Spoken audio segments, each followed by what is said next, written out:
थे एक टीचर एक नॉन, उनको फ़ोन किया। मैंने कहा सर ऐसे इस बार सिर्फ एचएस की 2 वैकेंसीज हैं, तो क्या किया जाए, इसको भरा जाए ना भरा है। तो उनका रिप्लाई था कि वैकेंसी तो 2 हैं पर तुम्हें तो एक ही चाहिए, तो एक तो फिर भी एक्स्ट्रा है तो उसकी तैयारी करो। रिश्तेदार जो सबसे क्लोज होंगे वो आपको नेगेटिव कमांड्स देंगे। जब मैं तैयारी करता था मेरे भी रिश्तेदार बोलते थे कि यार सीधा एचएस की तैयारी करो, क्यों करे, उसकी आईएएस की तैयारी, कोई छोटा मोटा एग्जाम कर लो, क्लर्क की तैयारी कर लो, उसके बाद देखते रहना। लेकिन अगर उस टाइम मैं डिटर्मिनेशन नहीं रखता, तो अगर मैं कोई और एग्ज़ाम कर देता क्वालिफाई, तो शायद मैं यहाँ नहीं पहुँचता। ठीक है, लिखने के लिए आपके पास पेन नहीं होता था, तो कोयले से लिखते थे। तो जिसने मुझे लगता कि पहुँचना हो अपने उद्देश्य तक, वो पहुँच जाता। कईयों का स्ट्रगल थोड़ा इजी होता है, कईयों को कम होता है, कईयों को ज़्यादा होता है, लेकिन अगर आपकी एक मेन डिटर्मिनेशन और मोटिवेशन हो, तो जितने भी एडवर्स सर्कमस्टांसेस होते हैं आप अपने एम तक पहुँच ही सकते हैं। स्टेट डिपेंडेंट मेमोरी, जो साइकोलॉजी में पढ़ते हैं, स्टेट डिपेंडेंट मेमोरी होती है कि अगर आपने कोई चीज़ एक पर्टिकुलर स्टेट ऑफ माइंड में याद की हुई है, अगर आप उसको दूसरी स्टेट में रिकॉल करने की कोशिश कर रहे हैं तो रिकॉल नहीं होगी।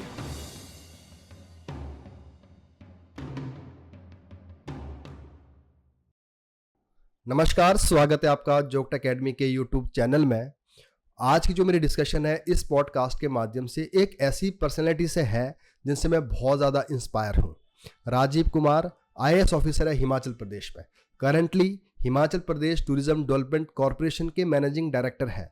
सिविल सर्विसेज में आने से पहले सर प्रिंट मीडिया और इलेक्ट्रिक मीडिया में रिपोर्टर के तौर पर 5 साल काम कर चुके हैं और करंटली नेशनल लेवल के स्पोर्ट्स पर्सन भी है शूटिंग में। इसके साथ साथ सर ने साइकोलॉजी एंड मेमोरी टेक्निक के ऊपर 4 बुक्स लिख रखी है जो कि अमेजन पर अवेलेबल है। और सबसे बड़ी बात यह है 1996 का जो लिम्का बुक ऑफ रिकॉर्ड है उसमें इनका नाम दर्ज है मेमोरी टेक्निक के लिए। तो आज की जो एक कॉन्वर्सेशन है बड़ी इंपॉर्टेंट होने वाली है क्योंकि इसमें हम बहुत सारे पहलुओं को डिस्कस करेंगे जो कि एक सिविल सर्विसेज के एस्पिरेंट के लिए ज़रूरी है। तो आइए सर से बातचीत करते हैं। तो जो हम बातचीत करेंगे आज, इससे जो एस्पिरेंट्स हैं जो स्ट्रगल कर रहे हैं उनको काफ़ी बेनिफिट मिलेगा। इस प्रिपरेशन को किस तरह से करना है, क्या क्या चैलेंजेस आ सकती है और किस तरह से उनको डील करना है। जो आपका एजुकेशन रहा है तो वहाँ से हम स्टार्ट करता है। तो कैसे आपकी पढ़ाई स्टार्ट हुई और कहाँ से स्टार्ट की? देखिए, जो इनिशियल स्कूल के ईयर्स रहे हैं वो गवर्नमेंट सीनियर सेकेंडरी स्कूल ड्रो पालमपुर, वहीं से शुरू की। +1 तक मैं वहीं रहा, गवर्नमेंट स्कूल से पढ़ाई की, फर्स्ट से लेके 11th तक। और उसके +2 के लिए फिर मैं एसडी कॉलेज चंडीगढ़ आ गया था। और उसके बाद +2 के बाद सारी एजुकेशन जो मेरी पीएचडी तक की है सारी की सारी कॉरस्पॉन्डेंस हुई है। रेगुलर जो है कॉलेज जाने का मौका नहीं मिला। बीए की साइकोलॉजी में, एमए की हिस्ट्री में, एमबीए की और वो पीएचडी की, तो सारी डिग्रीज जो है वो कॉरस्पॉन्डेंस ही रही हैं उसके बाद। तो यहाँ से हम थोड़ा स्टेप बाय स्टेप चलते हैं। तो सबसे पहले आप ध्रुव से पढ़े, तो आप गवर्नमेंट स्कूल से ही पढ़े होंगे, ठीक है। और यहाँ पे मैं ये भी जानना चाहूँगा कि आपके जो पेरेंट्स की बैकग्राउंड रही है वो किस तरह की रही है। क्योंकि हिमाचल में जब बच्चा पढ़ता है गवर्नमेंट स्कूल में, तो हमारे जो स्कूल होते हैं सरकारी स्कूल होते हैं, शायद जब आप पढ़ रहे होगे तो उस टाइम जो स्कूल की जो कंडीशंस थी शायद इतनी बेहतर नहीं होगी जितनी आज रही होगी। तो उस बारे में आपका क्या कहना है? देखिए, पेरेंट्स मेरे एग्रीकल्चर बैकग्राउंड से रहे हैं, खेतीबाड़ी का काम था। मेरे फादर पंजाब केसरी जालंधर में काम करते थे और जब तक एजुकेशन मेरी पूरी हुई तब तक वो जालंधर ही थे। जैसे मैं एचएस में आया उसके बाद ही उन्होंने वो जॉब छोड़ी है। तो प्राइवेट? हाँ जी, प्राइवेट। और मतलब मेरे जो पेरेंट्स हैं, मम्मी हैं, पापा हैं, वो प्राइमरी लेवल तक ही उनकी एजुकेशन रही है। तो इन सब चीज़ों एचएस के लिए नेचुरली एक रूरल बैकग्राउंड से आना, और अगर कोई आपकी एक बैकग्राउंड ना रही हो उस फील्ड में तो नेचुरली एक प्रॉब्लम तो आती है। बाकी बात कही आपने कि एक रूरल बैकग्राउंड से या इस तरह का स्ट्रगल है या पेरेंट्स जो बहुत ज़्यादा वो अच्छे उस पर होने चाहिए, तो मेरे को लगता है ऐसा नहीं है कुछ भी। अगर आप यूएसए के 16th प्रेसिडेंट अब्राहम लिंकन की अगर बात करते हैं तो उनके पेरेंट्स भी खेतीबाड़ी करते थे और दिन में वो खेतों में काम करते थे, लकड़ी काटते थे, और रात को स्ट्रीट लाइट में नीचे बैठ के फट्टे पे लिखते थे। लिखने के लिए स्लेट नहीं होती थी, लिखने के लिए आपके पास पेन नहीं होता था, तो वो कोयले से लिखते थे। तो जिसने मुझे लगता कि पहुंचना हो अपने उद्देश्य तक वो पहुंच ही जाता है। कईयों का स्ट्रगल थोड़ा इजी होता है, कईयों का कम होता है, कईयों को ज़्यादा होता है, लेकिन अगर आपकी एक मेन डिटर्मिनेशन और मोटिवेशन हो तो जितने भी एडवर्स सर्कमस्टांसेस होते हैं आप अपने एम तक पहुंच ही सकते हैं। अच्छा, जैसे भी आपने इसी बातचीत में बताया कि आप कॉलेज नहीं गए, जो आपकी स्टडी रही है वो बाद में कॉरेस्पॉन्डेंस रही है, तो इसके पीछे क्या वजह थी आपकी? बेसिकली इसके पीछे +2 के बाद फिर मैंने एक मरीन रेडियो ऑफिसर का कोर्स किया था, COP-1 उसका पास किया। फिर उसके दौरान कुछ मैंने ऐसी टेक्निक्स डेवलप की मेमोरी की जो मेरे को लगता कि बहुत एडवांस टेक्निक्स हैं और जिससे किसी भी चीज़ को बहुत जल्दी याद कर सकते हैं, जिसमें कि महीने अगर चीज़ों को याद करने में लगते हैं तो उसको दिनों में याद किया जा सकता है। तो उसके बाद उन टेक्निक्स को मैंने इतना स्ट्रांगली डेवलप किया और उसके बाद सोचा कि कहीं पे इस तरह को कंपटीशन हो वहाँ पे जाया जाए, अपनी स्किल्स दिखाई जाएं। फिर कहीं से आइडिया आया कि लिम्का बुक ऑफ रिकॉर्ड्स या Guinness book of world records भी होता है। मुझे याद है मैं चंडीगढ़ में था उस टाइम पे, फिर मैं 17 गया, वहाँ पे बुक्स हैं, यूनिवर्सल है, एक दूसरी है, साथ में वैरायटी है। वहाँ पे देखा किताब तो बहुत महंगी होती थी उस टाइम, उसमें मोबाइल कैमरा वगैरह भी नहीं होता था, तो वैसे ही पन्ने पलटे तो उसमें एक रिकॉर्ड का मेंशन मिला। तो मुझे लगता है कि इस रिकॉर्ड को मैं अगर 2 महीने प्रैक्टिस करूँगा तो इसको ब्रेक कर सकता हूँ। अच्छा, रिकॉर्ड किस में था? वो था मेमोरी का। मेमोरी पे कैसे जो है 1 मिनट में आपने कितने डिजिट्स याद करने हैं या प्लेइंग कार्ड्स याद करने हैं। तो मैंने अलग अलग देखे, फिर मुझे लगा कि इस पर मैं काम करूँगा तो कर सकता हूँ। उस पर 2-3 महीने काम किया और सीधा लिम्का बुक ऑफ रिकॉर्ड्स के ऑफिस पहुंच गया। 1996 की बात है। वहाँ पे कोई अपॉइंटमेंट नहीं, कोई कुछ नहीं, कुछ ज़्यादा आइडिया था नहीं।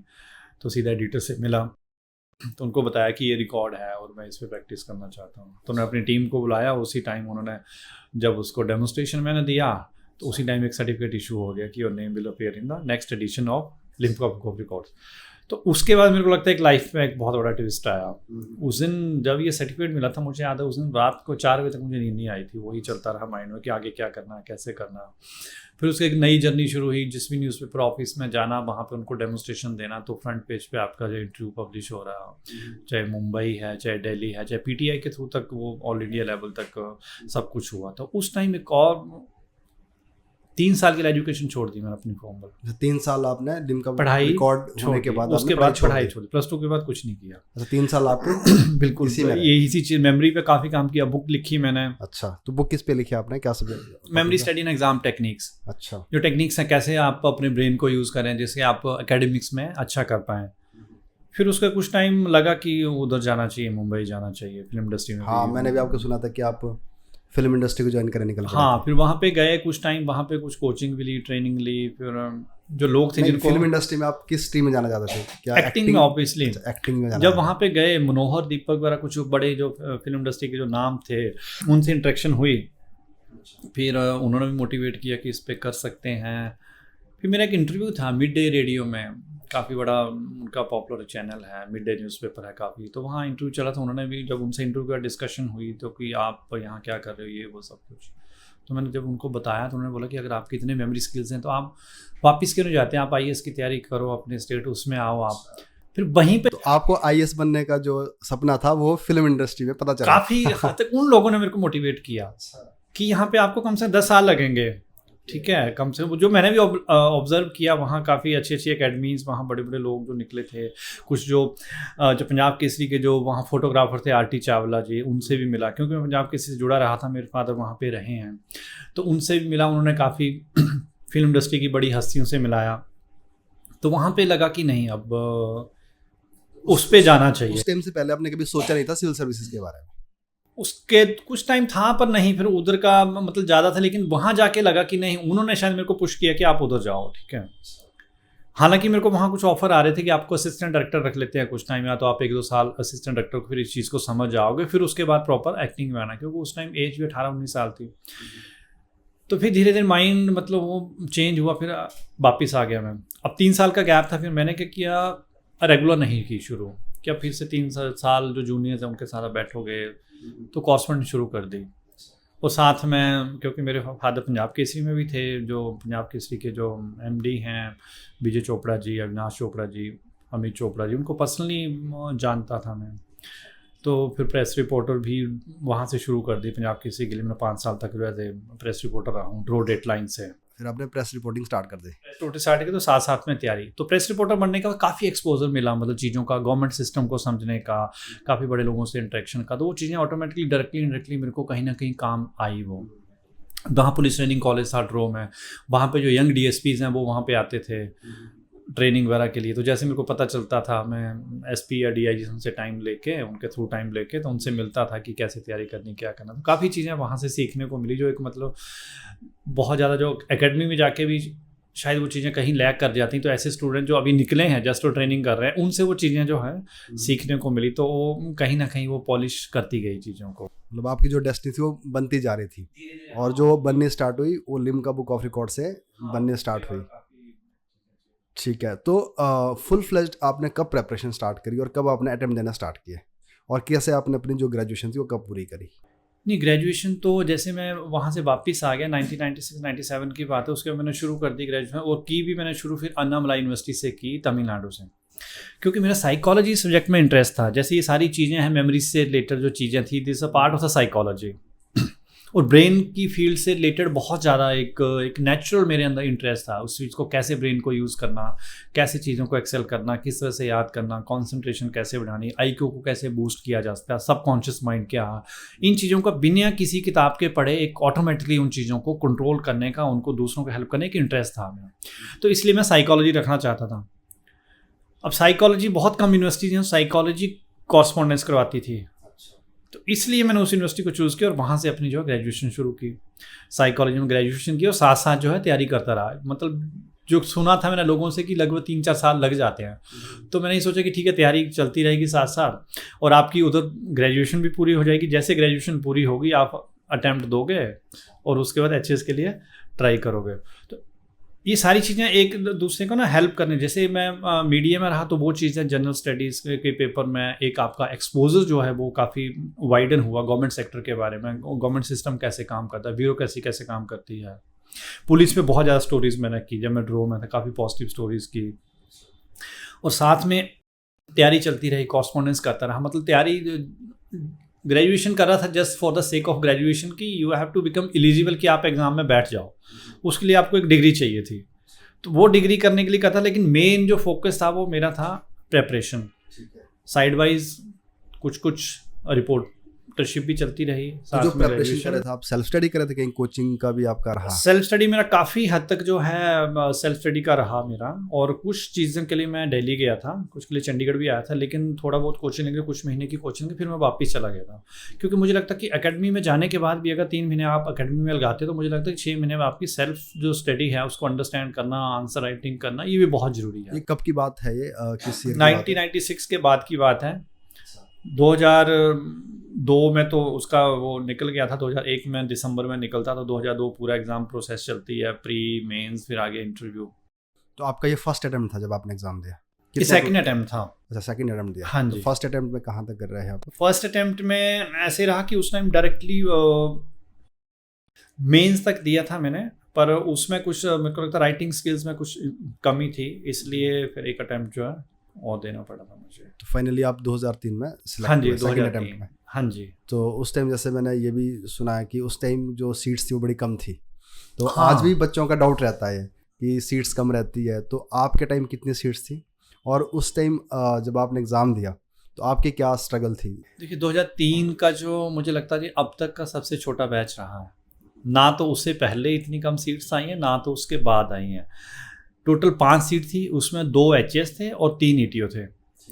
तो जब वो एडवर्टीजमेंट निकली, और उस टाइम मेरी जो प्रेपरेशन थी पूरे पीक पर थी, ठीक है, जो फर्स्ट टाइम उसमें जो कुछ कमियां लगी थी, अब पता चल गया था कि इनको कैसे इम्प्रूव करना, कैसे आगे बढ़ना। तो थोड़ा सा जब एडवर्टीजमेंट देखी तो उसमें पता चला कि अरे 2 ही हैं एचएस की, 3 ईटीओ की हैं, टोटल 5 हैं, और अब तक का, तो थोड़ा सा झटका तो लगा।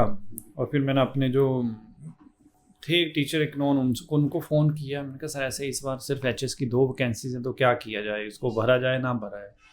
तो उनका रिप्लाई था कि वैकेंसी तो 2 हैं पर तुम्हें तो एक ही चाहिए, तो एक तो फिर भी एक्स्ट्रा है, तो उसकी तैयारी करो। फिर उसके बाद पीछे नहीं देखा और वो फुल अटेम्प्ट से जो है वो दिया। तो उस टाइम ऑप्शनल सब्जेक्ट 2 होते थे? 2 होते थे। तो आपके ऑप्शनल क्या रहे? ऑब्वियसली पहले तो साइकोलॉजी होना था, एक ठीक नेचुरल है। इंटरेस्ट की बात है। दूसरा फिर Okay. मैंने दूसरा भी सब्जेक्ट मेरा जो ह्यूमन नेचर को स्टडी करने की मेरा अंदर एक नेचुरल इंटरेस्ट है, तो एंथ्रोपोलॉजी रखा मैंने सब्जेक्ट। वो भी एक ह्यूमन स्टडी को, ह्यूमंस को डील करता है। It's a study of man in space and time, कब से हमारी ह्यूमन चले रहे हैं, एवोल्यूशनरी प्रोसेस कैसे कैसे हम ग्रो किए। तो ये दोनों सब्जेक्ट ऐसे थे कि जिसको मेरे को ऐसा नहीं लगता था कि मैं उसको पढ़ रहा हूँ, ऐसा लगता किस चीज़ के बारे में जान रहा हूँ, एक इंटरेस्ट वाली चीज़ होती है ना। तो ऑप्शनल के लिए मैं ये चीज़ बोलना चाहूँ कि ऑप्शनल कभी भी किसी के कहने पे नहीं रखना। कभी भी ये सोच के मत रखना कि आजकल ये वाला ऑप्शन जो बहुत चल रहा है, इस रिजल्ट में जो है 10 में से 5 इसी ऑप्शन के निकले तो इसको रख लो। ऐसा कभी नहीं करना। आप ऐसा ऑप्शन रखो जिसमें आपका इंटरेस्ट है। सबसे बड़ी चीज़ है आपका इंटरेस्ट होना जरूरी है। इंटरेस्ट है, फिर उसके बाद आपको लगे अगर उसकी कोई बुक पढ़ रहे हो तो आपको वो बर्डन नहीं लगना चाहिए। आपको खुद इंटरेस्ट क्रिएट होगा। अगर आपने एक बुक पढ़ ली और आपको लगता है ये टॉपिक बड़ा इंटरेस्टिंग है, तो आपको लगता है यार इस टॉपिक के लिए मेरे को कुछ और पढ़ना चाहिए, मैं एक और बुक पढ़ लेता हूँ। एक चीज़ ये है। एक अगर आप ये सोचो कि मैंने ये ऑप्शन रख लिया, यार ये टॉपिक में कम है, एक किताब और पढ़नी पड़ेगी, अच्छा चलो पढ़ लेता हूँ, अब बोला है सबने, टीचर ने भी बोला, एकेडमी में वो तो रख, तो एक बर्डन सा मेरे को, तो वो चीज़ नहीं होनी चाहिए। ऑप्शन आपका दिल से होना चाहिए, आपको उसमें इंटरेस्ट होना चाहिए। आपको ये नहीं लगना चाहिए कि आप पढ़ने के लिए पढ़ रहे हैं, ये लगना चाहिए कि इंटरेस्ट क्रिएट होना देखो चाहिए। आपकी जो जर्नी है ना, तो वो इस तरह से दिखती है कि आपने जो भी कुछ किया है वो अपने इंटरेस्ट को सामने रख के किया है। जब आपको लगा +2 तक पढ़ना है, उसके बाद मुझे कुछ और ट्राई करना है, आपका इंटरेस्ट माइंड को स्टडी करने में जा रहा था, तो आपने उधर गए। फिर आप इंडस्ट्री में गए, उधर आपका इंटरेस्ट था, वहाँ से आपका इंटरेस्ट इधर बन गया। तो ये एक बड़ी अच्छी बात है। तो आपने ऑप्शनल भी ऐसे ऑप्ट किया है तो जिसमें आपका इंटरेस्ट रहा है कि पढ़ना ना हो बल्कि उसको जानना हो, उसको समझना हो। ऑप्शनल पढ़ा, बुक्स में पढ़ा, तो आप यकीन नहीं करेंगे उसमें मतलब लगभग 60% चीज़ें ऐसी थी जो मैंने पहले ट्राई की हुई थी, वो तो बाद में पढ़ा। जैसे मेमोरी की बात करते हैं, मेमोरी पे एक फुल फ्लैश टॉपिक है उसमें, थ्योरीज ऑफ मेमोरी, कैसे चीज़ें याद होती हैं, निमोनिक टेक्निक्स हैं। तो मुझे लगता है वो टॉपिक तो सारा का सारा वो प्रैक्टिकली किया था। उससे पहले 1996 में मैंने बुक लिख रखी है, memory study and exam techniques. वो पूरे हिमाचल में जो है उस टाइम के जो एजुकेशन मिनिस्टर हैं नारायण चंद्र पराशर जी, उन्होंने रिकमेंड कर रखी थी उस टाइम।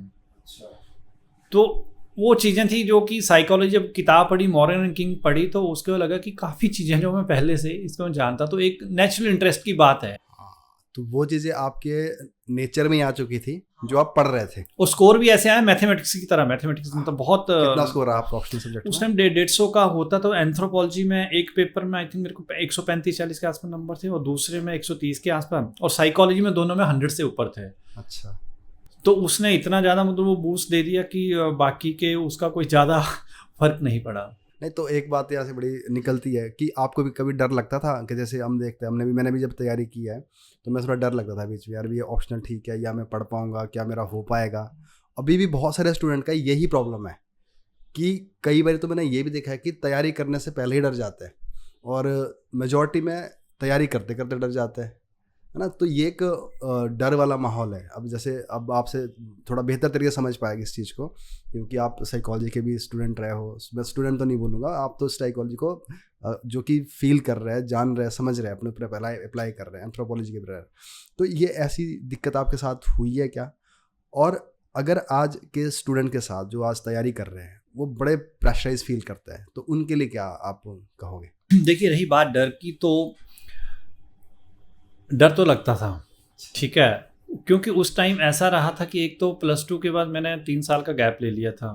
3 साल तो मैं वैसे ही पीछे हो गया था, ठीक है। उसके बाद तैयारी शुरू की, ग्रेजुएशन शुरू की। और मेरे को तो ऐसा होता था, मैं आपसे शेयर कर रहा हूँ, मतलब फर्स्ट टाइम की जब रात को सोता, कई बार सपने ऐसे आते थे कि एक ट्रेन जा रही है और मैं पीछे भाग रहा हूँ उस ट्रेन को पकड़ने के लिए, और उसको पकड़ नहीं पा रहा हूँ, कहीं से शॉर्टकट ले रहा हूँ, कहीं से ले रहा हूँ। और जैसे मेरा HS का रिजल्ट जब मैं हो गया, उसको कभी वो ड्रीम्स नहीं आया। तो सबकॉन्शियस माइंड जो है उस चीज़ को करता है। दिन में जैसे कभी सो गया और जैसे थोड़ी देर के लिए उठूंगा 15 मिनट में, तो एकदम से नेगेटिव सा, वो सबसे जो वर्स्ट टाइम आता था, जो नेगेटिव थॉट्स आते थे वो आते दिन में। हल्का सा अगर आप सो गए चाहे 5 मिनट के लिए, उसके बाद जो आता था उठने के बाद ना, एकदम से बड़ी नेगेटिव सी फीलिंग आती थी, यार कहाँ लगे हो, पूरी दुनिया कहाँ पहुँच गई। आप सिंपल एक ग्रेजुएशन कर रहे हो, कॉरस्पॉन्डेंस कर रहे हो ना, तो कोई बहुत बड़ी प्रोफेशनल डिग्री है, अगर यहाँ नहीं हुआ तो फिर उसमें ऐसे कैसे करना। पर मैंने देखा कि HS को मैं मान सकता हूँ कि ये सबसे एक सिस्टमेटिक एग्ज़ाम है। हर साल जो है, ठीक है, निकलते हैं और हर चीज़ डिफाइन है। इस टॉपिक से आपको इतने मार्क्स आना, इस टॉपिक से इतने आना, एक पेपर आपका ये, एक पेपर आपका ये है। तो मुझे लगता कि अब लगता है कि it's the easiest and most systematic examination. और जो इसकी तैयारी कर रहे हैं, अगर आप राइट डायरेक्शन में, सही डायरेक्शन में हार्ड वर्क करते हैं तो गारंटी है कि आप सक्सेसफुल होंगे। मैं फिर से रिपीट कर रहा हूँ, सही डायरेक्शन, सही स्ट्रेटजी, सही गाइडेंस, हार्ड वर्किंग सभी करते हैं। हार्ड वर्किंग भी चलो है, बट उन चीज़ों से कैसे डील करें जब बच्चों के दिमाग में ये बात आती है कि अब क्या होगा। और मैंने देखा है बहुत सारे बच्चे परफॉर्मेंस उनकी गिर जाती है, चाहे एग्ज़ाम प्रीलिम्स का हो चाहे मेंस का हो। एग्ज़ाम से 10 दिन तक ठीक रहता है और उसके बाद कुछ इस तरह की घटना घट जाती है उनके मतलब मेंटल लेवल पे कि वो थोड़े से डाउन हो जाते हैं, अपनी परफॉर्मेंस गिरा देता है। उसके लिए क्या दो तीन चीज़ें पूछी आपने। एक तो कि एग्जामिनेशन के टाइम में डाउन हो जाते हैं, ठीक है। एक आपने पूछा कि ये जो डर है उसको कैसे कंट्रोल करना। तो पहले मैंने तो डर की बात को, ठीक है। तो जो ये एक डर वाली बात है उसको तो हम कंट्रोल करेंगे मेडिटेशन के थ्रू, ठीक है। मेडिटेशन जब आप करते हैं, जब आप डीप मेडिटेशन में चले जाते हैं तो उस टाइम आप उसको खुद को पॉजिटिव कमांड दीजिए, ठीक है। जैसे आपको लगता है ध्यान की स्टेज में चले गए आप, ठीक है। तो जब मैं मेडिटेशन स्टेट पे चले गए, जब लग रहा कि अब आंखें बंद हो रही हैं, हल्की सी नींद से भी आ रही है और आप वेक भी हैं, उस टाइम आपने खुद को पॉजिटिव कमांड देनी है। I am confident, I can crack HS. इसमें जो पॉजिटिव कमांड देनी है, इसमें कहीं पे भी नेगेटिव वर्ड्स नहीं आना चाहिए, पॉजिटिव ही सोचना। मुझे जो मैं एचएस एग्ज़ाम को कॉन्फिडेंटली क्रैक कर सकता हूँ, ठीक है। आपने ये नहीं बोलना कि मुझे डर नहीं लगता है, ये नहीं बोलना, नेगेटिव उसमें नहीं। देखते तो सबकॉन्शियस माइंड ना पॉजिटिव में वो करता है। तो आप क्या करेंगे, ये बोलें कि आई एम कॉन्फिडेंट। जब मैं एचएस की तैयारी कर रहा हूँ तो मैं कॉन्फिडेंट हूँ, मैं इस चीज़ को कर सकता हूँ, मुझे चीज़ें जल्दी याद होती हैं, ठीक है। एक तो ये आ गया। दूसरा था आपका कि आपने कहा कि एग्जामिनेशन के टाइम में गड़बड़ हो जाती है। इसका रीज़न है, इसका बड़ा इंटरेस्टिंग है, इस स्टेट डिपेंडेंट मेमोरी।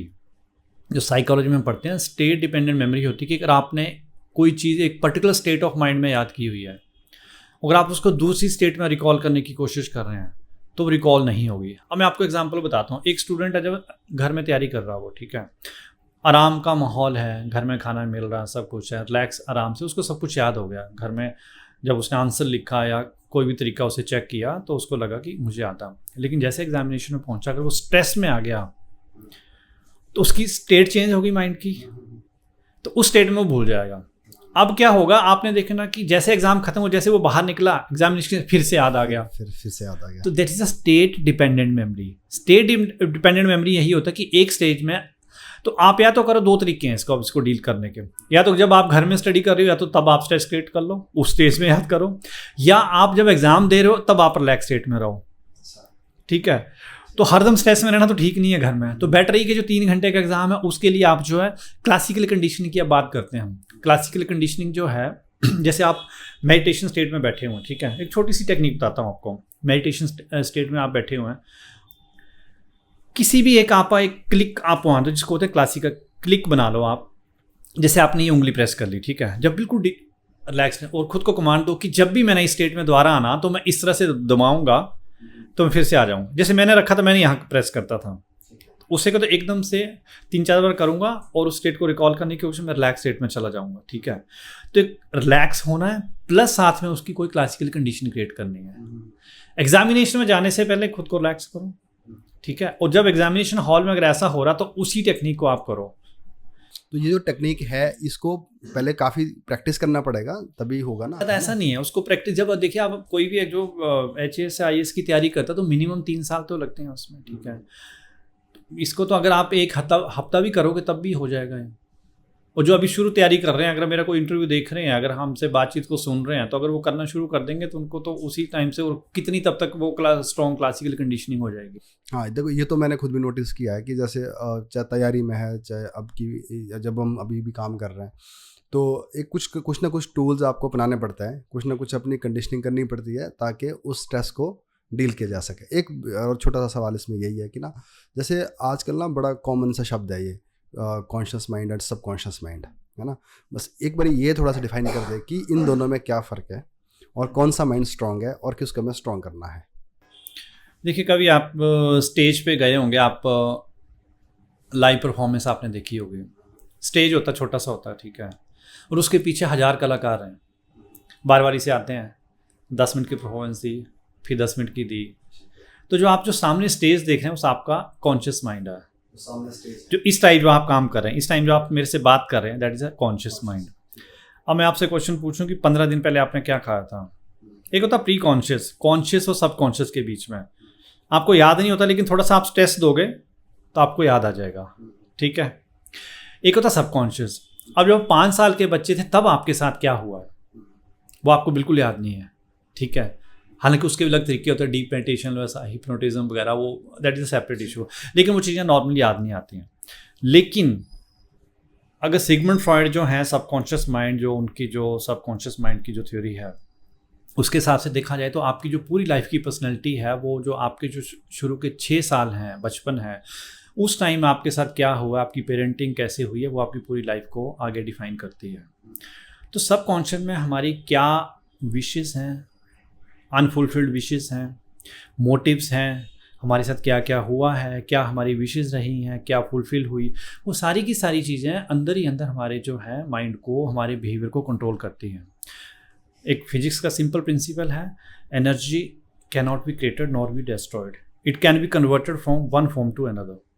तो जो हमारी थॉट्स हैं, आपकी एक थॉट थी कि आपने कुछ अचीव करना है, किसी ने सप्रेस कर दिया उसको, वो ख़त्म नहीं हुई, वो अंदर ही अंदर कहीं ना कहीं सबकॉन्शियस लेवल पे वो चीज़ चल रही है, ठीक है।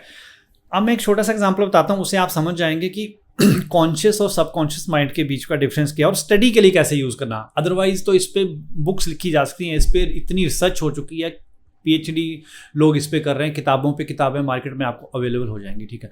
लेकिन सिंपल सा मेरा क्वेश्चन है कि आपने क्वेश्चन किया था कॉन्शियस और सबकॉन्शियस माइंड में डिफरेंस क्या है और सबकॉन्शियस माइंड को हमने कैसे उसमें यूज़ करना है, ठीक। छोटा एग्जाम्पल बताता हूँ आपको। एक छोटा, कभी आप देखना हाथी का छोटा बच्चा होता है, उसको जो होता है बड़ी स्ट्रॉन्ग चेन से बांध के रखते हैं, ठीक है। वो पूरी कोशिश करता है उसको तोड़ने की, पूरी कोशिश करता, लेकिन नहीं तोड़ पाता। एक स्टेज आती है, उसके माइंड में ये चीज़ बैठ जाती है कि मैं जो मर्जी कर लूँ ये चेन नहीं टूटेगी, ठीक है। उसके बाद वो कोशिश करना छोड़ देता है।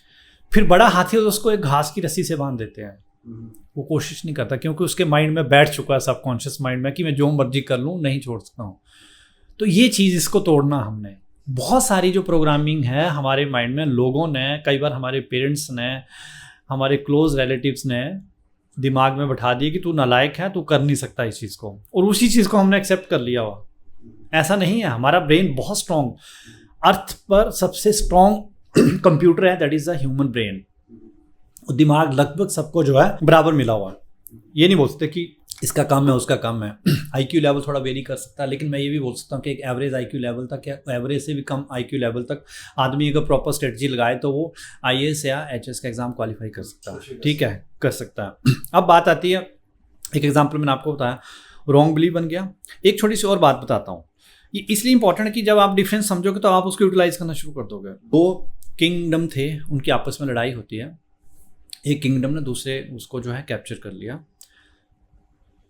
तो उस किंगडम का जो एक सर्वेंट था, राजा था, उसका बच्चा छोटा था, उसने बच्चे को बचा लिया और अपना बच्चा वहाँ पे रख दिया। तो उन्होंने उसके जो सर्वेंट उसके बच्चे को मार दिया, और जो राजा का जो बच्चा था उसको जो है उसने बचा लिया, दूर ले गया उसको, जंगल में उसको पालता रहा। जैसे वो बड़ा होता रहा, उसको जो है उसने बोलता गया कि तू एक राजा का बेटा है और तेरे को जो अपना किंगडम वापस लेना है, तेरे अंदर जो एक राजा का खून है, तुम बहुत बहादुर उसकी रहा है, जो लेगेसी चली आ रही है। तो इस तरह से उसको रोज जो है पॉजिटिव कमांड्स मिलती गई, पॉजिटिव कमांड्स, वही चीज़ें उसके सबकॉन्शियस माइंड में स्टोर होती गई।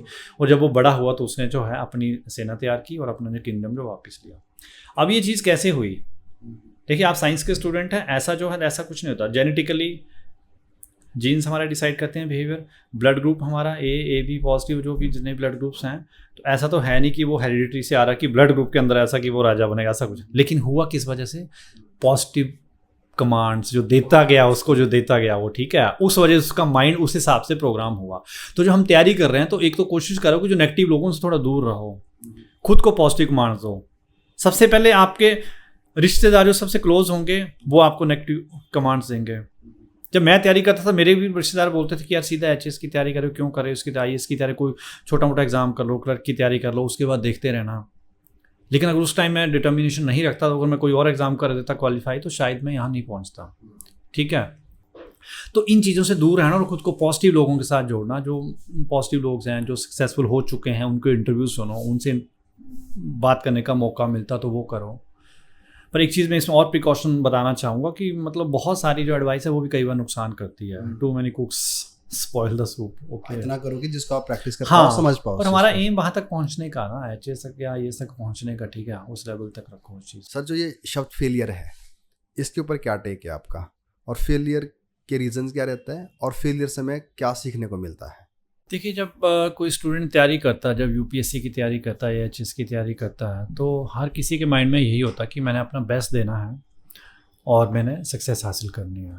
और हर स्टूडेंट, देखा जाए तो आपके पास टोटल टाइम कितना होता है एकदम 24 आवर्स, 8 घंटे आप सोते हैं, 2-3 घंटे बाकी एक्टिविटीज़ में, खाना वगैरह आप छोड़ दीजिए, तो बाकी का टाइम स्टूडेंट 15-16 घंटे तक भी स्टडी करते हैं।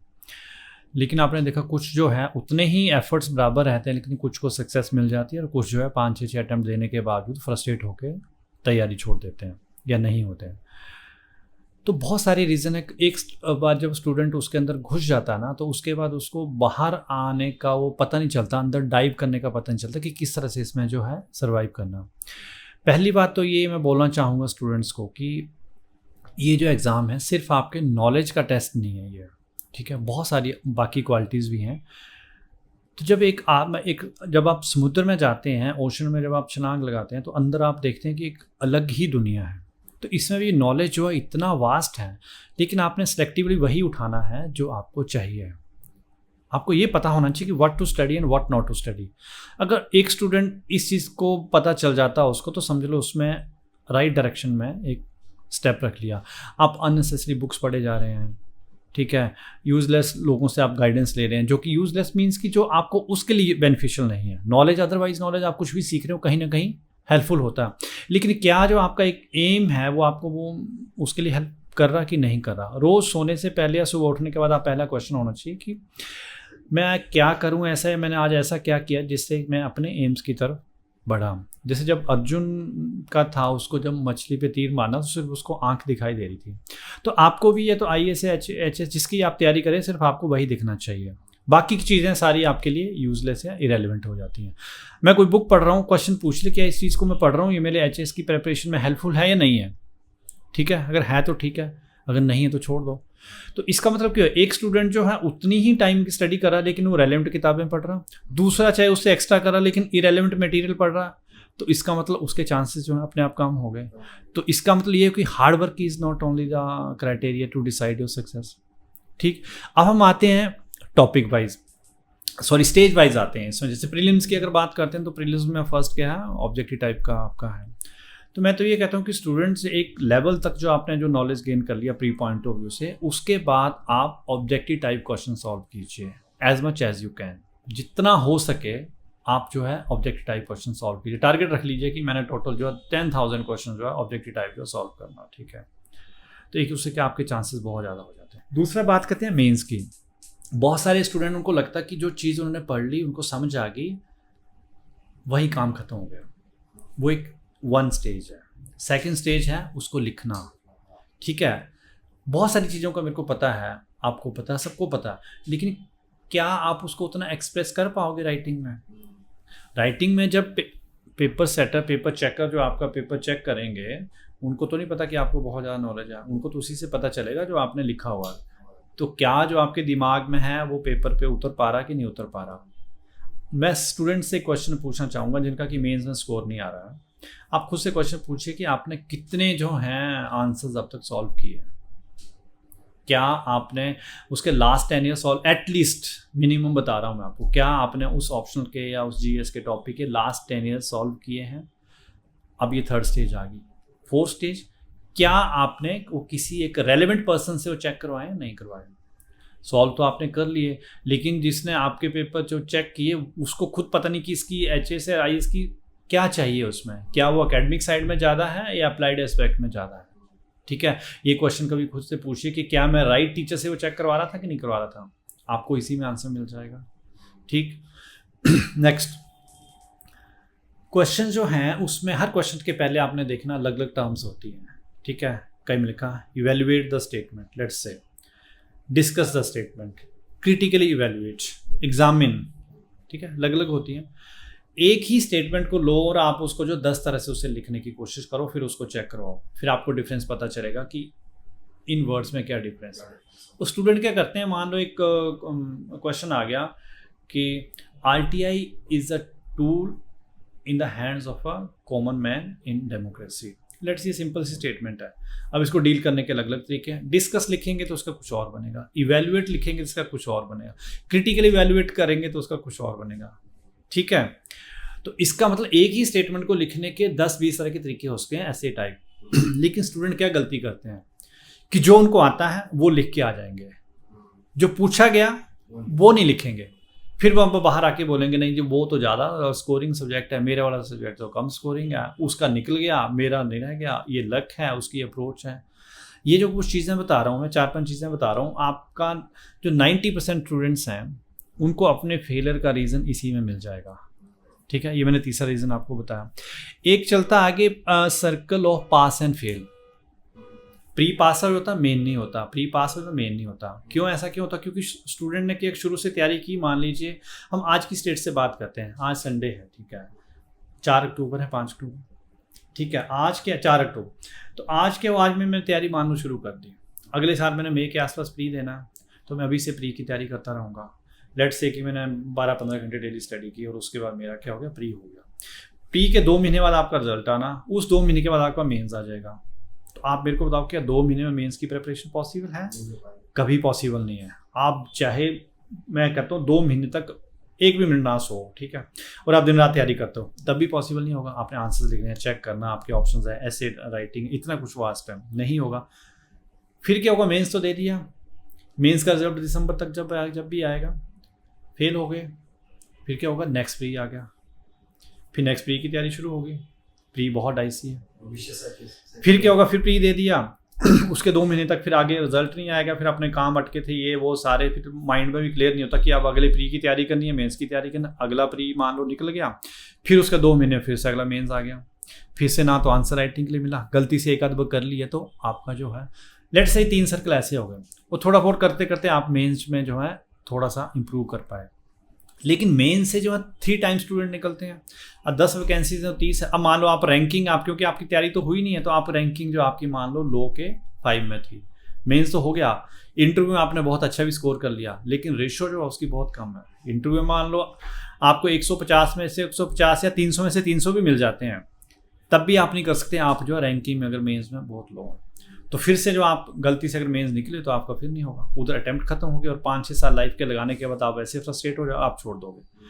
तो ये पास फेल का सर्कल को, इसको शुरू में एक जगह आपको ब्रेक लेनी पड़ेगी, प्री की ब्रेक लेनी पड़ेगी, पहले आपको मेंस की तैयारी करनी पड़ेगी। जब आपकी मेंस की तैयारी पूरी हो जाएगी तब आप प्री की तैयारी शुरू करो, और जैसे प्री होगा उसके नेक्स्ट डे आप जो मेंस के लिए काम शुरू कर दो, ठीक है। उसके बाद आपके स्कोरिंग भी अच्छा जाएगा, सब कुछ ठीक होगा, तो आप जो है सक्सेसफुल हो पाए, ठीक है। बाकी रहे इंटरव्यू के बाद, इंटरव्यू के लिए स्टूडेंट्स रहते हैं, तो इंटरव्यू के लिए हमने काफ़ी पहले डिस्कस कर लिया कि ये तो नॉलेज का टेस्ट नहीं है, पर्सनैलिटी का टेस्ट है। तो जो मेरे को लगता है ये मेन जो 4-5 चीज़ें बताई, मैं स्टूडेंट से यही चाहूँगा जिनको लग रहा कि मेरे को सक्सेस नहीं मिल पा रही है, वो इन 3-4 चीज़ों में से खुद से क्वेश्चन पूछे कि मेरी कमी यहाँ पे कहाँ पे रह गई है। क्या मैंने आंसर चेक करवाए, क्या मैं इस सर्कल में तो नहीं फंस गया हूँ कहीं, क्या अगर मेरा प्री में फंस रहा हूँ तो क्या मैंने ऑब्जेक्टिव टाइप किए नहीं किए, राइटिंग स्किल्स मेरे इंप्रूव है कि नहीं, अगर मैं आंसर लिख भी रहा हूँ तो क्या मैं सही टीचर से चेक करवा रहा हूँ कि नहीं करवा रहा हूँ, वो सबसे इंपॉर्टेंट चीज़ है। ये मुझे जो लगता है कि अदरवाइज बहुत सारी रीज़न हो सकते हैं, लेकिन एक सिंसियर स्टूडेंट जो 100% एफर्ट्स दे रहा है उसके बावजूद सक्सेस नहीं मिल पा रही है, इसमें मेन रीज़न जो है मेरे को ये वाली दिखती है। अच्छा, एक चीज़ जैसे हमने ये भी मैंने बड़ी नोटिस करी है कि कुछ लोग ना कोई एक्स्ट्राऑर्डिनरी नहीं है, नॉर्मल्स है। जैसे अभी आपकी बात भी करें तो आपने भी कौन सी ऐसे नहीं कि साइंस पढ़ के आ गए है ना, या बड़ा कुछ परफॉर्म कर दिया, ठीक है, जो आपको ठीक ठीक लगता रहा वो करते गए आप, तो ऐसे लोगों की सिलेक्शन हो जाती है। और कई बार हमने ये देखा है कि कोई बहुत ही एक्स्ट्राऑर्डिनरी होते हैं, उनकी अगर पिछली परफॉर्मेंस देखो बहुत अच्छी होती है उनकी ना, फिर भी उनका सिलेक्शन नहीं होता।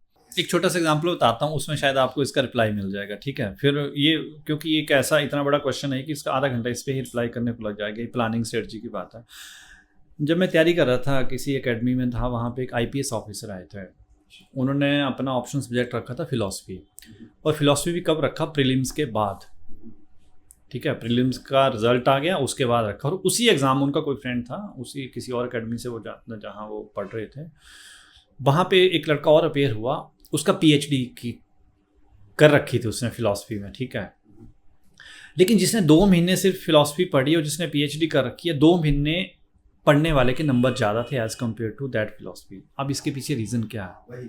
इसके पीछे रीज़न ये है कि जिसने PhD कर रखी थी वो पढ़ गया रिसर्च में, ठीक है, अपनी बेस्ट रिसर्च दी, इस ऑथर ने ये कहा, इसकी साइंटिफिक स्टडी यहाँ हुई, ये हुआ, वो हुआ। और जो दूसरा था 2 महीने उसने क्या बेसिक सी चीज़ें पढ़ी और उसको जो है फिर आगे अप्लाइड एस्पेक्ट जो है वो किया। इसमें ये मैटर नहीं करता कि आप कितनी रिसर्च ओरिएंटेड है, आपको ये होना चाहिए कि जितना आपने पढ़ा आप उतना डे टू डे लाइफ में कैसे उसको कर सकते हो। कल को आप ब्यूरोक्रेट बनोगे तो इस नॉलेज को जो आपने गेन किया है आप इसको जो है कैसे अप्लाई करोगे। अब सिंपल सा क्वेश्चन मैं आपसे पूछता हूँ कि UPSC या HS क्या रखा है क्वालिफिकेशन मिनिमम? ग्रेजुएशन, कोई परसेंटेज नहीं, चाहे आप 33% के साथ होंगे, चाहे आपने IIT की है इंडिया की बेस्ट यूनिवर्सिटी से, लेकिन मिनिमम क्वालिफिकेशन वो है। और ऐसा भी नहीं है कि जो बेस्ट जो बहुत एक्स्ट्राऑर्डिनरी वही निकल रहे हैं। मैं भी एक कॉरस्पॉन्डेंस करके एक सिंपल स्कोर लेके वहाँ अगर निकल सकते हैं तो इसका मतलब क्या? इसका मतलब कि आपका नॉलेज एक लेवल तक चाहिए बस, उससे ज़्यादा हमारी रिसर्च नहीं चाहिए। और जो आपका नॉलेज है उसको कैसे आपने अप्लाई किया। और जो आंसर राइटिंग है मैं बात करता हूँ, एक बीच में ही मैं बताना चाहूँगा कि जो इस फील्ड से जो लोग जो निकले हैं या कुछ अच्छी एकेडमीज हैं, जैसे आपकी एकेडमी को मैं एक बहुत अच्छे उसमें मानता हूँ, जो आप जो हिमाचल के स्टूडेंट्स को एक हेल्प कर रहे हैं, बहुत अच्छे से गाइड कर रहे हैं। तो अच्छी एकेडमीज में जो है आपको जो राइटिंग स्किल्स हैं अगर वो सिखा रहे हैं तो that is the best thing you should take. देखो हम भी यही बात करते हैं बच्चों से, अपनी बेसिक स्किल्स को ठीक करो। आंसर कैसे लिखता है और बेसिक आपके कंसेप्ट किस तरह के है, एग्ज़ाम किस तरह का आ रहा है। और हमने देखा है कि बहुत सारे स्टूडेंट्स इस बात को बहुत देर समझते हैं। तो मैं इस प्रिपरेशन, हाँ, जो मेच्योरिटी है इस तैयारी की वो यही है कि कितने जल्दी आप इस बात को समझ पाते हो। ठीक है जी। अब हम बात करते हैं कि एक देखो इंटरव्यू एक शब्द है, अब हम इसको पर्सनली टेस्ट ही बोलते हैं, कमीशन तो इसको ये बोलता है। तो आपके हिसाब से, आपकी अकॉर्डिंग, ये पर्सनली टेस्ट है क्या है, इंटरव्यू है क्या है, और इस इंटरव्यू की डिमांड क्या रहती है? अब तो देखो आपके अगर 2023 में आप सेलेक्ट हुए हो तो करीब करीब आपके 25 ईयर्स की आपकी सर्विस हो चुकी है। तो अब आपको अच्छा बता सकते हैं आप इस बात को कि इंटरव्यू की ज़रूरत क्यों पड़ती है और किस तरह की स्किल चाहिए एक एडमिनिस्ट्रेटर के पास? तो आपका क्वेश्चन 2 पार्ट्स में है, एक तो आ गया कि इंटरव्यू तक और दूसरा आ गया एडमिनिस्ट्रेटर बनने के बाद का। तो पहले तो हम इंटरव्यू को करते हैं कवर। अब आपने खुद बता दिया कि अगर जो नोटिफिकेशन निकलती है उसमें पर्सनैलिटी टेस्ट लिखा होता है, ये फिर इंटरव्यू नहीं है किस्म से, ठीक है। पर्सनैलिटी टेस्ट क्या? Personality, what is personality? अब साइकोलॉजी में देखा जाए तो इसकी जो डेफिनेशन है डिफरेंट पर्सनैलिटी, ठीक है। तो मतलब it is not the test of the knowledge.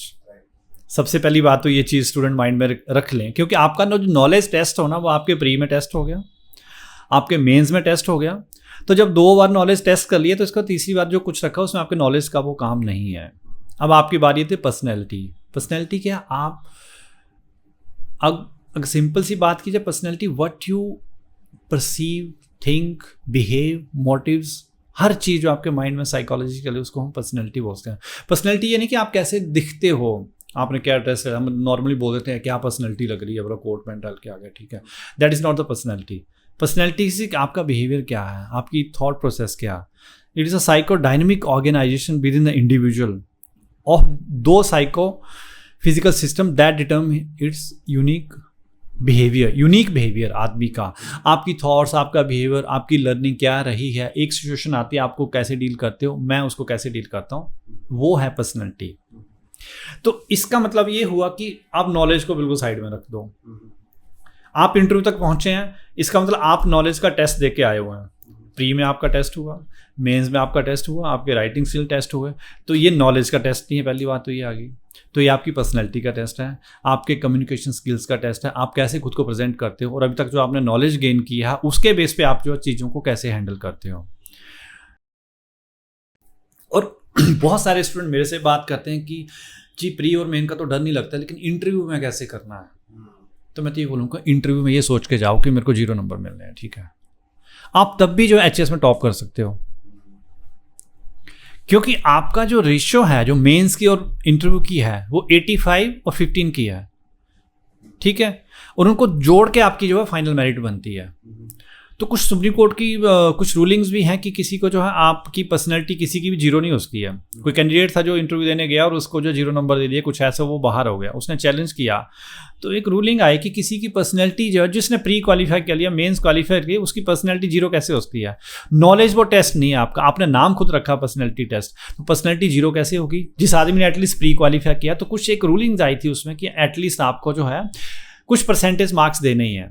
I think उसमें 20% है, तो 30 के हिसाब से 20% आप रख लो, लगभग जो है मतलब कितने बन जाते हैं? 60 नंबर मतलब 60 नंबर आपको मिलेंगे।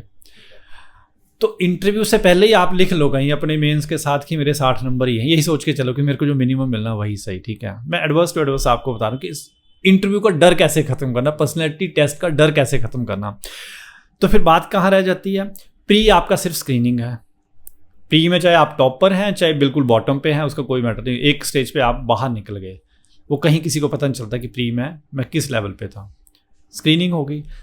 अब जिसका नाम है मेंस, वो सच में ही मेंस है, उसी पे बेस पे आपकी मेरिट डिसाइड होनी है, आपने उसमें कितने मार्क्स लिए, उसके साथ आपके कुछ इंटरव्यू की कुछ परसेंटेज जुड़नी है, फिर उसके ओवरऑल मेरिट बननी है। तो सभी कैंडिडेट को ये बोलूँगा कि आप यही, बड़ा ही डर लगता तो ये सोच के चलो कि जो 20% रखे हैं वो तो मिलने। तो मेंस के लिए जो आप राइटिंग स्किल्स हैं उसमें वो आपके हाथ में है, तो उस पर आप फोकस करो। फिर उसके बाद अगर आप अच्छा करोगे, 60 से अगर ऊपर आ गए तो आपके लिए वो बोनस है, ठीक है। इंटरव्यू का डर तो खत्म हो गया। मैं ऐसे कैंडिडेट को जानता हूँ, मेरे फ्रेंड है वो SP रायगढ़ डिस्ट्रिक्ट में, वो HS का इंटरव्यू देने नहीं गए और वो HPS में सेलेक्ट हो गए। इंटरव्यू देने नहीं गए, HS का इंटरव्यू देने नहीं गए, और ओवरऑल मेरिट होती ना, और मेंस में इतना अच्छा स्कोर था, वो मेरिट में HPS में आ गए। अटेंडेंस की जरूरत नहीं पड़ी उस टाइम नहीं था, आई थिंक उसके बाद कुछ चेंज किया इन्होंने, ठीक है। तो जब इंटरव्यू में उसका तो नंबर ही 0 लगा, उसके बावजूद वो कैंडिडेट जो है HPS बन जाता है। तो ऐसी क्या कंडीशन रही उनकी इंटरव्यू देना पहुंचे ही नहीं? वो लगा होगा कि नहीं यार मेंस दिया, मैं अच्छे से और तैयारी करूंगा, अगली बार फिर देखूंगा, फिर उसके बाद जाऊंगा। कई बार होता ना, एक स्टूडेंट है वो थोड़ा डर रहता कि नहीं गए कि देखेंगे जो होगा, ठीक है। तो उसके बाद वो HPS बन गए वो। तो अब आप एक स्टूडेंट्स को मैं मैसेज देना चाहूँगा कि इंटरव्यू का डर ना बिल्कुल निकाल दो माइंड से, 0%। आप अगर इंटरव्यू में जाके सब क्वेश्चंस का रिप्लाई करो कि sorry sir I don't know, अपना नाम तो बता ही पाओगे जो आपको पता, आपकी फैमिली बैकग्राउंड बता पाओगे इतना, बाकी आप सबका नो भी दे आओगे, तब भी उनको एक मिनिमम जो मार्क्स देने पड़ेंगे, ठीक है। पर्सनैलिटी कैन नॉट बी 0, क्योंकि कल आप उसको कोर्ट में भी चैलेंज कर सकते हैं, ठीक है। तो फिर इंटरव्यू का डर किस चीज़ का, आप मेरे को ये बताओ।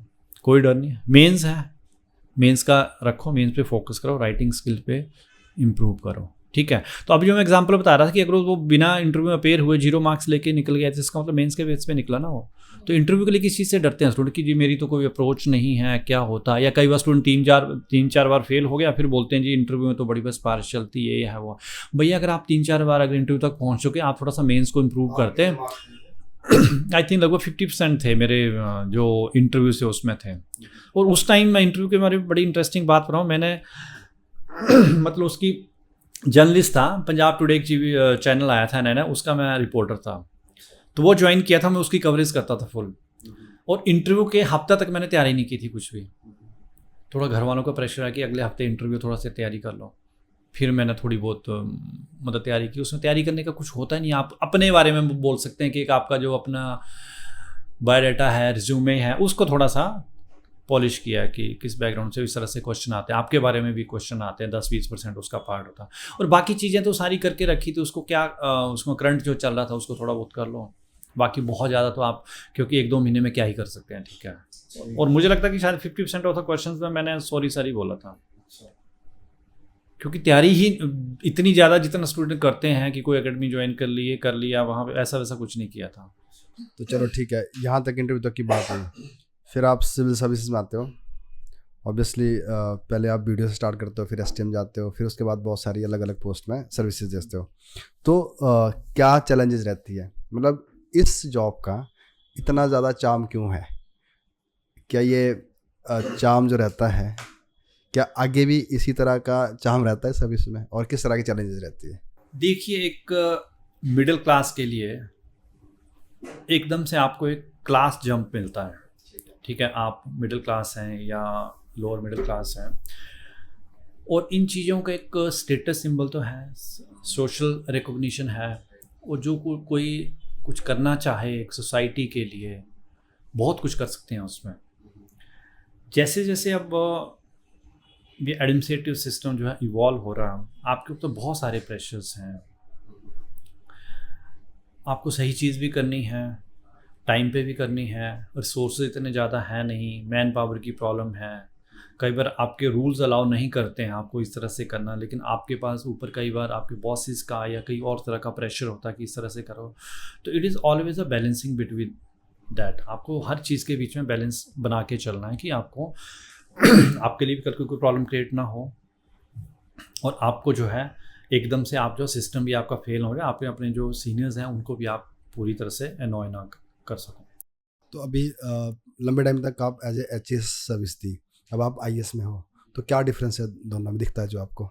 देखिए, पहले एचएस में आने के पहले ऐसा था कि एक कुशनिंग रहती है बीच में, ठीक है, डायरेक्ट मिनिस्टर्स या ऑनरेबल सीएम या जो सेक्रेटरीज हैं उनके बीच में हमारे एक बीच में एक सीनियर कोई आईएएस ऑफिसर होते हैं, जैसे कभी एसडीएम रहे या मैं बीवीएनडी में रहा या रजिस्ट्रार रहा। अब ये कि अब डायरेक्ट जो है आपका अपने सेक्रेटरीज के साथ या आपके मंत्री के साथ या ऑनरेबल सीएम उनके साथ आपकी इंटरेक्शन रहती है, तो we are directly answerable to them. वो वाला टाइम थोड़ा सा रहता है कि अपने बॉस को ही बोलना। यहाँ पे डायरेक्ट जो हायर अथॉरिटीज़ हैं, हायर पावर्स हैं, उनको आपने रिप्लाई करना। अगर आपकी परफॉर्मेंस नहीं आ रही है तो आपने उनको आप आंसरेबल हैं, ये मेन डिफरेंस रहता है। और आपकी रिस्पॉन्सिबिलिटी नेचुरली जब आप बड़ी पोस्ट पे जाते हैं आपकी रिस्पॉन्सिबिलिटी भी बड़ी बनती है, आपको पूरे ऑर्गेनाइजेशन की उसकी जिम्मेदारी लेनी पड़ती है।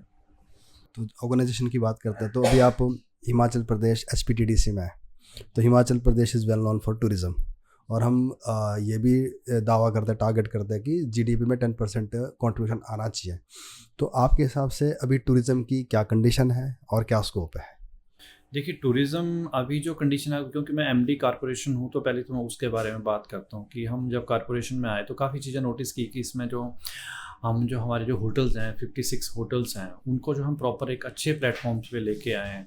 हमारे जो गवर्नमेंट सेक्टर को भी हम जो है एज ए कस्टमर डील करें, तो उनको भी अप्रोच करें कि हमारे पास जो कैटरिंग के लिए हमारे होटल में रहिए। तो इस तरह से अपने मैनेजर्स को, एजीएम्स को, डीजीएम्स को मैंने वहाँ पे भेजा, तो काफ़ी अच्छे उसके रिजल्ट्स आए। 76 CR के टर्नओवर को जो हम पिछले 3 साल में 100 CR से ऊपर ले जा पाए हैं। तो ये छोटे छोटे जो स्टेप्स लिए हैं उसका फ़र्क पड़ा। इसके बाद कुछ और हमारी स्कीम्स आ रही हैं। अभी जैसे लास्ट मंथ ही हमारे जो ऑनरेबल चेयरमैन हैं उन्होंने एक प्रेस कॉन्फ्रेंस की जिसमें कि मेक माई ट्रिप के साथ हम जुड़े हैं, तो उससे भी एकदम से हमारी मार्केटिंग जो है, रीच जो है वर्ल्ड लेवल तक जो है हमारे होटल्स की पहुंचती है, उससे डेफिनेटली हमारा जो रेवेन्यू इंक्रीज़ होना शुरू हुआ। तो ये तो बात करता हूँ मैं कॉरपोरेशन की। और कॉरपोरेशन में काफ़ी जो चीज़ें हैं, हमारी लाइबिलिटीज़ बहुत सारी हैं, कोर्ट्स से भी रिमार्क्स आते हैं कि इनकी पेमेंट्स करो। तो नेक्स्ट जब रेवेन्यू बढ़ेगा तो हम पेमेंट जो है टाइम पे कर पाएंगे। तो पिछले 2.5 साल में लगभग 40 करोड़ से ऊपर जो हम पे एरियर्स वगैरह एम्प्लॉयज़ के लिए, और हमारी कोशिश है कि जल्द ही जो बाकी हैं उनको भी पूरा कर पाएँ। चलिए, तो मेरा एक सवाल और है कि जो मैं आजकल हर एक जगह डिस्कस करने की कोशिश करता हूँ, पूछता हूँ कि हमारी स्टेट में ना अनएम्प्लॉयमेंट बहुत बढ़ता जा रहा है, और जो यूथ है वो अभी खुश नहीं है, और उसके सामने जो अपॉर्चुनिटीज़ है वो भी बड़ी कम है, और गवर्नमेंट जॉब की तरफ ज़्यादा जाना चाहता है। तो इस पूरे सिनारियो को आप कैसे देखते हो? देखिए, हिमाचल प्रदेश में क्योंकि प्राइवेट एक हिली स्टेट है, और यहाँ पे जो राइट्स हैं, फॉरेस्ट राइट्स हैं या लैंड पे जो राइट्स हैं वो प्रोटेक्टेड हैं। सेक्शन 118 जो है, कोई भी बाहर का आदमी जो है यहाँ पे लैंड नहीं खरीद सकता है, और हालांकि इंडस्ट्रीज़ में इन चीज़ों की रिलैक्सेशन है। तो एक जो बहुत बड़ा जो एम्प्लॉयमेंट प्रोवाइडर है वो गवर्नमेंट सेक्टर है। लेकिन धीरे धीरे जैसे आप देख रहे हैं टेक्नोलॉजीज़ आ रही हैं या चीज़ें बढ़ रही हैं, जो फाइनेंशियल प्रॉब्लम भी हैं, तो उससे धीरे धीरे उस पर जो है एक लिमिट से ज़्यादा बर्डन आप नहीं दे सकते हैं। तो उसके लिए बाकी ऑप्शंस हैं, प्राइवेट सेक्टर है, वहाँ पे अगर नई नई अपॉर्चुनिटीज़ खुलती हैं। जैसे मैंने होम स्टे का बात की, अगर एक यूथ जो है अपने घर को ही अगर वो होटल बना दे, टेम्परेरी जिसको बोलते हैं होम स्टे, ठीक है, अगर वो बना देता तो उससे क्या होगा, वो वहीं पे बैठ कर जो रेवेन्यू कमा सकता है। बहुत सारे ऐसे ऐसे नए जो स्टार्टअप हैं जो आ रहे हैं। सेंट्रल गवर्नमेंट की स्टार्टअप स्कीम है, स्टेट गवर्नमेंट की है। स्टेट गवर्नमेंट की बहुत अच्छी स्कीम है जो कि यहीं पे जो उनको इंसेंटिव भी मिलता है 1 साल के लिए, फिर उसका जो वो प्रोडक्ट बनाता है उसमें भी उसको बेनिफिट मिलता है, और बहुत अच्छी स्कीम्स हैं। तो मेरा आइडिया है कि एक यूथ को एम्प्लॉयमेंट सीक करने की बजाय एम्प्लॉयमेंट प्रोवाइडर होना चाहिए, जॉब सीकर की बजाय जॉब प्रोवाइडर होना चाहिए। छोटे छोटे स्टार्टअप है, स्टार्टअप को गवर्नमेंट इंसेंटिव भी देती है। सेंट्रल गवर्नमेंट के बहुत अच्छे हैं, 20 लाख तक उसमें सीड मनी तक मिलता है, इनकम टैक्स का बेनिफिट मिलता है। और जो स्टेट गवर्नमेंट के हैं उसमें भी इंसेंटिव मिलता है, इंक्यूबेशन सेंटर में आपको सारी फैसिलिटी मिलती है। उसके बाद जो प्रोडक्ट बनाते हैं उसको सेलिंग में गवर्नमेंट हेल्प करती है। जो आपने अगर कोई इंडस्ट्रियल प्लॉट लेना उसमें भी उसमें जो है उसको सब्सिडी मिलती है, बेनिफिट मिलता है। तो एक यूथ को सिर्फ एक गवर्नमेंट सेक्टर का देखने की बजाय मुझे लगता है अगर इस तरह से भी आएँ तो वो एक बहुत अच्छा एक अपना एम्पायर खड़ा कर सकते हैं। ऐसा नहीं कि मतलब उसमें कुछ हज़ारों लाखों रुपए वो कमाएगा, वो जो करोड़ों रुपए तक जो टर्नओवर उसमें कर सकता है। और स्कोप इतना ज़्यादा है। स्टार्टअप इसलिए बोलते हैं कि नया आइडिया होता है उसको जो है वो स्टार्टअप करता है, गवर्नमेंट उसमें फंडिंग करती है, गवर्नमेंट इंटरेस्ट फ्री लोन देती है, या शुरू में जो है नॉन रिटर्नेबल जो है उसको जो है पैसा दिया जाता है। तो इस तीर की तरफ भी अगर यूथ देखे तो मुझे लगता है एक स्टेट की इकॉनमी और एम्प्लॉयमेंट का जो सिनेरियो उसको चेंज कर सकता है और खुद भी एक बहुत अच्छा एंटरप्रेन्योर बन सकता है वो। तो अंत में आप क्या मैसेज देना चाहते हो जो आज यूथ है जो तैयारी कर रहा है, और तैयारी ऐसा नहीं कि सिर्फ एग्जामिनेशन की ही कर रहा है, जो किसी भी स्टेज में है, जो अपने आप को कहीं ना कहीं अब सेटल करना चाहता है, तो क्या मैसेज है आपका, लास्ट मैसेज? देखिए, लास्ट मैसेज यही है कि अगर आप अपने उद्देश्य की तरफ प्रयास करते रहेंगे तो सफलता एक बार ज़रूर मिलेगी आपको। पर उसमें जो आपका जो जर्नी है, जो स्ट्रगल है, उसको अगर आप एक सिस्टेमेटिकली या किसी से गाइडेंस लेके या प्रॉपर स्ट्रेटजी बना के करोगे तो वो जल्दी मिलेगी। ठीक है, एक अब सिंपल सी बात है, जैसे आपने कुआं खोदना है तो आप एक सिंपल जो ट्रेडिशनल टेक्निक उससे भी कर सकते हो। ठीक है, धीरे धीरे खुदाई करते रहो। दूसरा है कि आप टेक्नोलॉजी यूज़ करोगे, टेक्निक यूज़ करोगे या जेसीबी यूज़ करोगे तो उसमें सक्सेस जो है जल्दी मिलेगी। तो यहाँ पे भी कुछ ऐसी चीज़ें हैं, टूल्स हैं जो आपकी हेल्प कर सकते हैं। जैसे हमने शुरू में बताया कि अगर आप दूसरों की गलतियों से सीखोगे, जो बाकी गलतियाँ करें अगर आप उनको रिपीट नहीं करोगे तो वो आप टाइम बचा लोगे। ठीक, नंबर 1। और दूसरी कि जिनको सक्सेस मिली है उन्होंने जो स्ट्रेटजीज यूज़ की हैं, अगर आप उनको यूज़ करोगे तो आपकी जो जर्नी और जो आपका जो आसान हो जाएगी। तो आज की जो ये कॉन्वर्सेशन थी, इससे हमें बहुत कुछ सीखने को मिलता है और काफ़ी मोटिवेटिंग भी है। किस तरह से सर ने गांव के स्कूल से अपने एजुकेशन स्टार्ट की और कॉलेज गए बगैर ही सिविल सर्विसेज की परीक्षा पास की। जब हम प्रिपरेशन करते हैं उस टाइम बहुत सारे चैलेंजेस आते हैं, स्ट्रेस आता है, डीमोटिवेशन हो जाते हैं, और इसके लिए क्या टेक्निक हो सकती है, कैसे मेमोरी टेक्निक को यूज़ किया जा सकता है, किस तरह से माइंड को समझा जा सकता है, कॉन्शियस माइंड क्या होता है, सबकॉन्शियस माइंड क्या होता है, फेलियर क्यों होते हैं और उन फेलियर से बचने के लिए हमें कौन कौन से टूल अपनाने होते हैं, और इस प्रिपरेशन में पढ़ाई कैसे करनी है, आंसर राइटिंग की किस तरह की इम्पोर्टेंस रहती है, ये सारी बातें हमने यहाँ पे अच्छी तरह से समझी है। तो मैं ये समझता हूँ कि आप लोगों के लिए एग्ज़ाम को क्रैक करने के लिए ही ज़रूरी नहीं है इस तरह की बातें, बल्कि पूरे जीवन का एक ये आदर्श है, एक मार्गदर्शन है जो आपको आगे काम आता रहेगा। Thank you.